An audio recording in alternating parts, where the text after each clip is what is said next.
ডাঁটা চচ্চড়ি খেতে আমার বেশ ভালো লাগে আর রান্না করতেও আমি বেশ ভালোবাসি। তো এই ডাঁটা চচ্চড়ি কোনো নতুন রেসিপি নয়, এটা কিন্তু পুরোনো দিনের রান্না। প্রত্যেকেই খুবই ভালো পারেন, তবে আমি যেভাবে এই ডাঁটা চচ্চড়িটা রান্না করি সেই রেসিপিটাই আজ আপনাদের সাথে শেয়ার করছি। নমস্কার বন্ধুরা, গীতাস রান্না বানাতে আপনাদের সবাইকে স্বাগত। আসুন দেখে নেওয়া যাক আমার আজকের এই সম্পূর্ণ নিরামিষ ডাঁটা চচ্চড়ির রেসিপিটা তৈরির জন্য এই যে এরকম ধরনের যে ডাঁটাগুলো হয়, এই ডাঁটাগুলোকে আমি খোসা ছাড়িয়ে এরকমভাবে কেটে নিয়েছি। এবারে রান্নাটা করবার জন্য গ্যাসে একটা কড়াই বসিয়ে পরিমাণ মতো সরষের তেল দিয়ে অল্প পরিমাণ কালো জিরে ফোড়নে দিয়েছি। ফোড়নটাকে কয়েক সেকেন্ড সময় নিয়ে একটু ভেজে নেওয়ার পর কেটে রাখা এই ডাঁটাগুলো দিয়ে দিচ্ছি। গ্যাসের ফ্লেমটা মিডিয়ামে রেখে ক্রমাগত নাড়াচাড়া করে 2 থেকে 3 মিনিট সময় নিয়ে ডাঁটাগুলোকে ভেজে নিতে হবে। মোটামুটি মিনিট 2 সময় নিয়ে একটু ভেজে নেওয়ার পর দিয়ে দিচ্ছি স্বাদ মতো লবণ। তবে ডাঁটার মধ্যে লবণের পরিমাণটা একটু কম রাখবেন, তাহলে ডাঁটাটা খেতে কিন্তু বেশ ভালো লাগবে। লবণ বেশি হয়ে গেলে কিন্তু একদমই খাওয়া যাবে না ডাঁটা। আর সাথে অল্প পরিমাণে একটু হলুদ গুঁড়ো দিয়ে নাড়াচাড়া করে নিচ্ছি, আর হাফ কাপের মতো জল অ্যাড করে দিলাম। এবারে খুব ভালোভাবে নাড়াচাড়া করে মিশিয়ে নিচ্ছি, আর গ্যাসের ফ্লেমটা একদম কমিয়ে রেখে ঢাকা দিয়ে এটাকে সেদ্ধ হওয়া পর্যন্ত অপেক্ষা করব।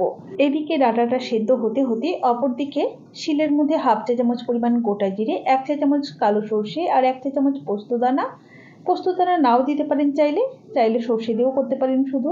সাথে কয়েকটা গোটা গোলমরিচ, একটা শুকনো লঙ্কা আর স্বাদ মতো কাঁচা লঙ্কা দিয়ে খুব মিহি করে বেটে নিচ্ছি।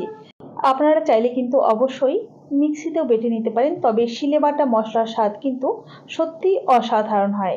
তো আমি শিলে খুব মিহি করে মশলাটাকে বেটে নিলাম।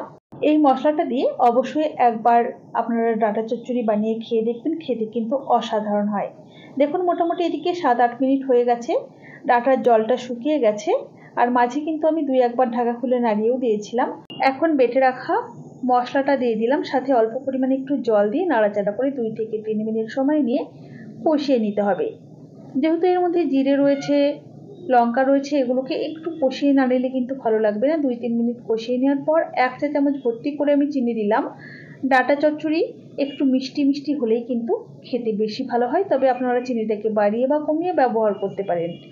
সমস্ত কিছুকে নাড়াচাড়া করে মিশিয়ে নিয়ে আবারও হাফ কাপের মতো জল দিয়ে ঢাকা দিয়ে গ্যাসের ফ্লেমটা একদম কমিয়ে রেখে এই সবজিটাকে খুব ভালোভাবে মজিয়ে নিতে হবে আর কি। দেখুন খুব সুন্দর কিন্তু জলটা টেনে গেছে আর বেশ সুন্দর মজেও গেছে, একদম মশলাটা কিন্তু গায়ে মাখো মাখো হয়ে গেছে। এই সময়তে গ্যাসের ফ্লেমটা বন্ধ করে দিয়ে পরিবেশন করে দেব। আমার এই সম্পূর্ণ নিরামিষ ডাঁটা চচ্চড়ির রেসিপি আপনাদের কেমন লেগেছে অবশ্যই আমাকে কমেন্ট বক্সে কমেন্ট করে জানাতে ভুলবেন না যেন। ভালো লাগলে অবশ্যই একটা লাইক করবেন আর বন্ধুদের সাথে প্রচুর প্রচুর শেয়ার করবেন। চ্যানেলের নতুন হলে চ্যানেলটাকে সাবস্ক্রাইব করে পাশে থাকার অনুরোধ রইল। তাহলে আজ এই পর্যন্তই। সকলে ভালো থাকবেন, সুস্থ থাকবেন। হাজির হয়ে যাব নতুন কোনো রেসিপি নিয়ে। ধন্যবাদ।